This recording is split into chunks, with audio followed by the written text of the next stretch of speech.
መውለድ እንደማትችል የተነገረኝ ያሉትን ይባርካቸው፣ እነሱ ይበቃሉ። መታቷ ምክንያት አይሆን። ይሄ እኮ በጣም ቀላሉ ነገር ነው። ግን ሳለኝን ማምነው ነው። አዲስ አበባ ነው የተወለድሽው ተባልኩ። አዲስ አበባ ነው የተወለድኩት። ቆይ ማነው እንደዛ ያለሽ? የለሽም። ይሄንን እርግጠኛ ነኝ። ሰማኛለህ? እስካሁን ላወራው ራስ ደስ ሊልሽ የሚገባው ከዚህ በኋላ ማያትወልድም አይደል? ይኸውልህ የዛሬ 15 ዓመት ገደማ ውሃ ከተወለደች በኋላ ነው ድጋሚ መውለድ እንደማትችል የተነገረኝ። ያሉትን ይባርካቸው፣ እነሱ ይበቃሉ። መታቷ ምክንያት አይሆን። ይሄ እኮ በጣም ቀላሉ ነገር ነው። ይልቅስ ልጁ አቢጌልን አፈቅራታለሁ እያለ የሚጋተታት ነገር ነው ከባዱ።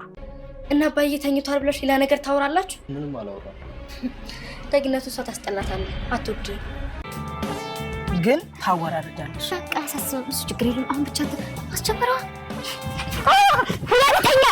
ዳጣ አደባደባለሁ ብላ ቃጅልን ሂዳ በቴስታ አልቀዋለሁ ስትል ከኪሱ መውጊያ ሲያወጣባት በእናትህ ይቅርታ ይችን ነገር በጣም እፈራታለሁ በማለት ቃጅልን ነይ ይዋጣልን ተጠቂ ልትደባደቢ አይደል እንደ ለህትሽ አግዘሽ እየመጣች ስለዚህ ነይ በማለት ተጠቂኝ በማለት ነበረ ሲላት የነበረው። በዚህም የተነሳ ከኪሱ ነይ በይ ብሎ ጠጋ ስትለው ከኪሱ ሲያወጣባት በፕሊስ ይችን ነገር በጣም ነው የምፈራት፣ ስለዚህ በቃ በሰባት እናሳልፈው፣ ስለዚህ ለልጆቹ ፈሪ እንዳልባል ሩጥልኝ ስትለው ነበረ።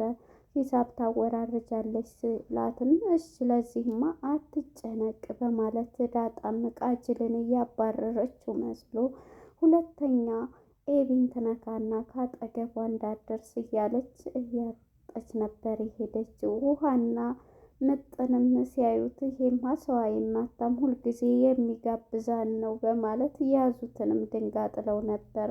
ነገር ግን እሷ ስታሯሩጠው ተከትለው ድንጋቸውን አንስተው ነበረ ጉዞ የጀመሩት። ናታን ለዳጣ የፍቅር ጥያቄ አቀረበላት። ዳጣም ኦኬ ብላ ተቀበለችው። እኔም ለመናገር ፈርቼ ነው እንጂ አፈቅረሃለሁ አለችው። እናም ይህን የሰማችው ኤቢ ከበር ሆና እነሱ ሲያወሩ እያዳመጠች ነበረ። አንተ ግን በአባቴና በእናቴ ቤት እንደዚህ ሰው ተኝቶ እናንተ ምንድን ነው የምታወሩትን ሁሉ ሰምቻለሁ በማለት ታፋጥጠዋለች ኤቢ። ይሄንን ስትለው ምንም ያወራነው ነገር የለም በማለት ይዘጋታል። ዳጣም ስታያት ደህና ደሩ ብላ ተነስታ ሄደች። ኤቢ ግን እየተናደደች እኔን ትቶ እንዴት ከሷ ጋር በማለት ይሄንን ብለው እሱም ትቷት ሄዷል። ሰላም ጤና ይስጠልን ውድና የተከበራችሁ የቻናሌ ቤተሰቦች እንኳን ወደ ቻናል በሰላም መጣችሁ። ለቤቱ አዲስ የሆናችሁ ላይክ ሰብስክራይብ እያደረጋችሁ የደወል ምልክቷን በመጫን ቤተሰብ ይሁኑ። ዳጣ ክፍል 35 ተለቀቀ። እንግዲህ ወደ 34 ስናመራ ሰላምዬ በጥያቄ ውስጥ ትገኛለች። ምክንያቱም ስለ ዳጣ ማወቅ የጓጓችው ሰላም አሁን ላይ ናታን ሁሉንም ነገር ነግሯታል። እየጠበቅኩ ነበር ንገረኝ፣ ከጀመርክበት ቀጥል እያለች ወደ ኋላው እሱ ወሬውን ጀምሮላት የጌም ጨዋታው ነበር እየሄደው። እናም ምንድነው የጀመርኩልሽ ሲላት ሁሉንም ነገር እያስረዳታል። የተወለደችው አዲስ አበባ እንደሆነ ነው። እናም ድሬዳዋ ያለችው ውሸት ነው፣ እንደዛ ብላ ነው የነገረችኝ ስትል ማን ነገራት ጥራት እያለች እሷም አሁን ከነ ምሳሌ ቤት ሄዳለች ስትባል እንግዲህ እየጠራት ነበርና እንግዲህ ዳጣም በሩጫ ነበር የመጣችው። እንዴ አሮጣችሁኝ ለምንድን ነው በምትል ጊዜ እንዴት ነው አንቺ ግን ለምንድን ነው ስትቆጣትም እንደናት ማለት ነው እንግዲህ ሰላምዬ ስለዋሸችም ለምንድን ነው እንደዚህ መዋሸት እንትን ያልሽው?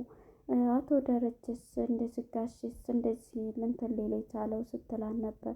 በቃ እኔ አላቅም እኔ ተነገርኩኝ አዲስ አበባ ነው የተወለድሽው ተባልኩኝ እኔ አላቅም ስትላትም ነበር እየቀላቀለኝ። እናም ሰላምዬ እንዴ ታዲያ ይሄንን ያለች ሰው ማን ነው? አዲስ አበባ ተወለድሽ ድሬዳዋ ያለች ማን ነው ስትላት በቃ እኔ ነገሩኝ እያለች ያው ዳጣ ማን ነው ናታን እንደነገራት ስላወቀኝ ምስጢሩን ለእሷ እንድነግራት ነግሯታል። አንተ ነህ ይሄንን ያደረግከው ስትለው ሁለተኛ ይዘሃለሁ እያለኝ ነበረ። ንገሪኝ አሁን እያለች ሰላምዬም ስለ እሷ ለማወቅ እየጓጓችው ማን ነው ብላትም በቃ ሰው ነገረኝ እናንተ ይስ ቢሆን ምንድን አገባችሁ ስትል ነበር እና ናታን ላይም ስታበጥ ነበረ። ናታን ለምን ምስጢሬን ተናገርክ ብላ ማለት ነው። ደግሞ ለሰላም እኮ እንደምነግራት ነግሬሻለሁ ብሏት ተነስቶ ይሄዳል ማለት ነው።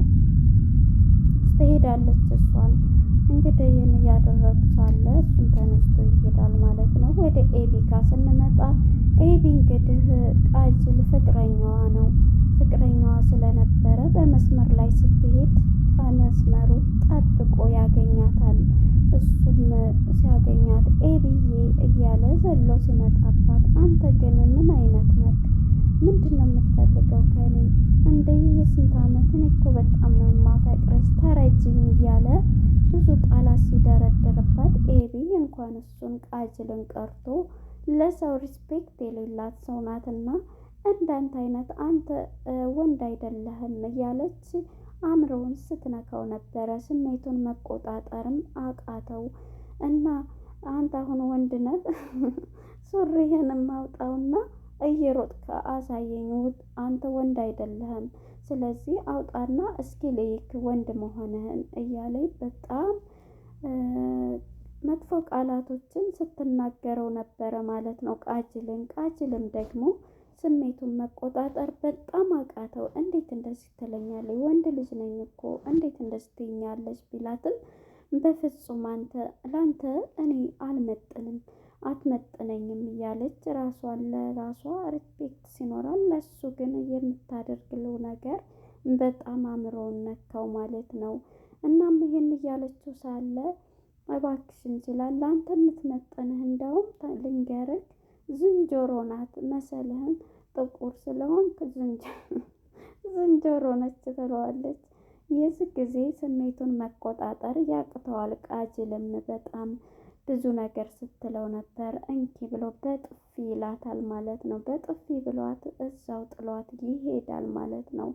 እሷም ተነስታ ወደ ቤቷ ትሄዳለች። ያን እንግዲህ ተደብድባ ወደ ቤቷ ቀጥታ ትሄዳለች። አሁንም ተንኮለኛዋ ኤቢ በዳጣ ነው እንትን የምትለው አስደበደብሽኝ እያለች አንቺ ነሽ አይደል ሌላክሽው እያለች ፍቅረኛዋ የራሷ ፍቅረኛ የነበረው ቃጅል አሁን ላይ በጣም አፈቅርሻለሁ እያለ እያስቸገራን ነው። ግን እሷ አሁንም እሱ በደበደባት ወደ ዳጣ ነበረ ምክንያት ይዛ የመጣችው አይገርምም።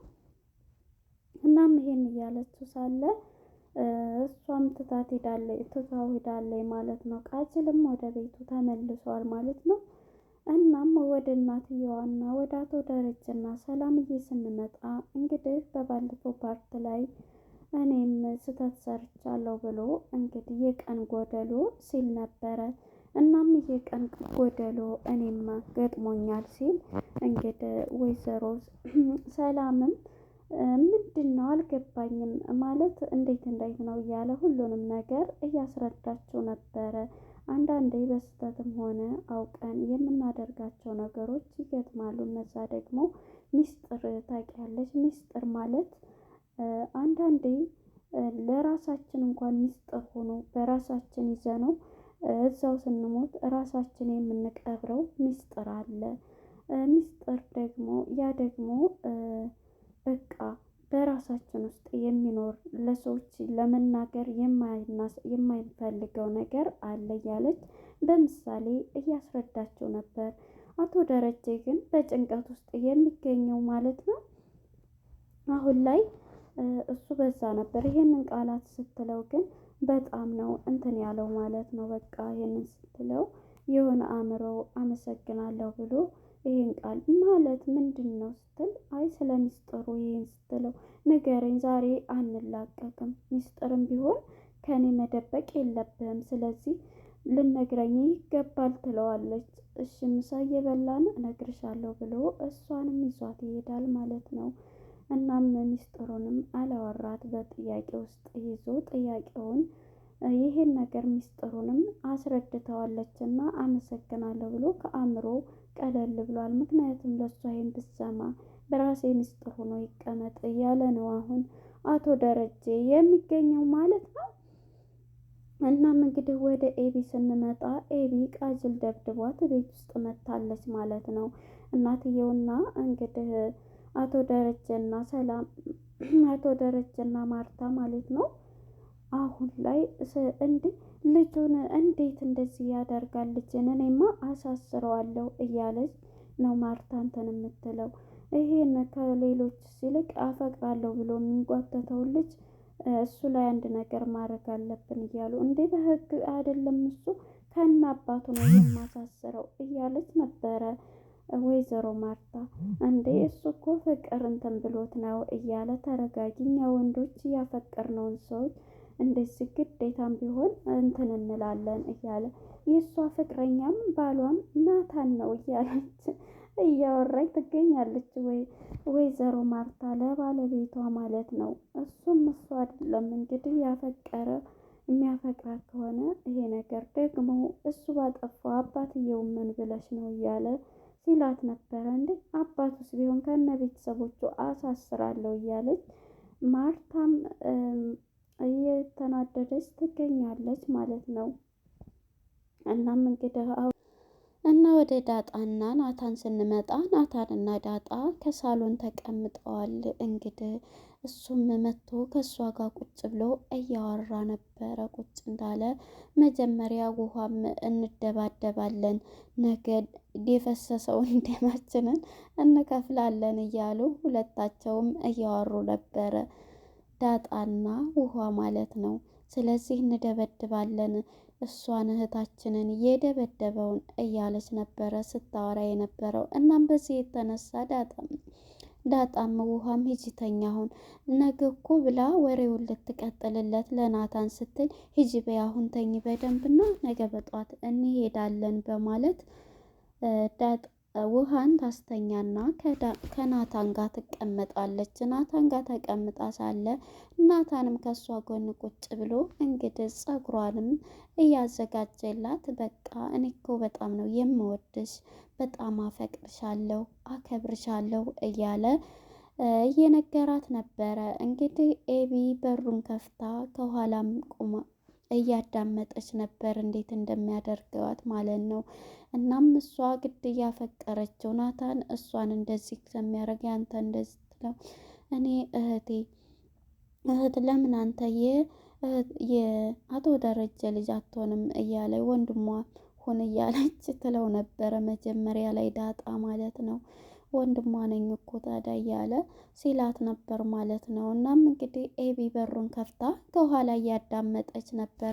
በጣም ነው የምወድሽ፣ በጣም ነው የማከብርሽ እያለ በሚያወራት ጊዜ ኤቢ በጣም ትናደዳለች። የዚህ ጊዜ ስታያት ቀና ስትል ኤቢ ከኋላቸው ቁማ እያዳመጠኝ ነው መጣች ብላ ተነስታ ስትሄድ እሷም ምንድነው እናቴና አባቴ ተኝተዋል ብላችሁ እንደዚህ የማይሆን ወሬ የምታወሩት ሰምቻችኋለሁ እያለች ኤቢ ምንም አላወራን ሲላትም ናታን በቃ ነገር ሲጀምረው እሱም ተነስቶ ወደ ክላሱ ይሄዳል ማለት ነው። ክላሱን በሚሄድ ሰዓት እሷን ተከትላ ወደ እሱ ትመጣለች ማለት ነው። እሱ ክላስ ስመጣ ምን ሆነሽ መጣሽ ውጪ ቢላትም ልትሰማው ፈቃደኛ አይደለችም ማለት ነው። እናም ይሄን እያለችው ውጪ ሲላት ከእንደገና ሲቆጣት ተነስታ ትወጣለች ኤቢ ከሱ ክላስ ማለት ነው። እንግዲህ ነቅቶም ዳጣ ወደ ቃጅል ጋር በመሄድ ቃጅልን ለመደብደብ ወስናለች። ውሃንና ምጥንን ይዛ ነበር የሄደችው። እነሱም ድንጋይ ሰብስበው በእጃቸው ማለት ነው ያንን ድንጋይ ይዘው ሳለ እናም ድንጋዩን ሰብስበው በጣም ብዙ ድንጋይ ይዘው ነበር እየሄዱ ያሉት ማለት ነው። እንዴ ቤት ልትሰሪበት ነው እንዴ ይህን ሁሉ ድንጋይ ያሹ በማለት ምጥንም ሁለቱም ይዘው በእጃቸው አንዳንድ ይዘው ከዛም ሲሄዱ ያዩትን ማመን አቃታቸው። ያዩትም ቃጅል ነው። ቃጅል እኮ በጣም ምርጥ ሰው ነው። ሁልጊዜ ኬክና አድርጎ የሚገዛልን ነው።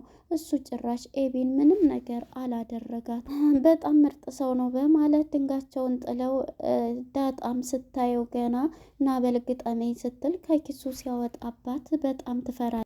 በጣም በመፍራት በቃ ሩጥልኝ ትፈራለሁ በማለት ያሳያትን ነገር ስትፈራ እሺ በቃ ታወራርጃለች ሲላት ታወራርዳለሁ ብላ እያሯሯጠችው ከዚህ ላይ ነበር ያለቀው። ለነበረን ቆይታ አመሰግናለሁ። ባይ ባይ።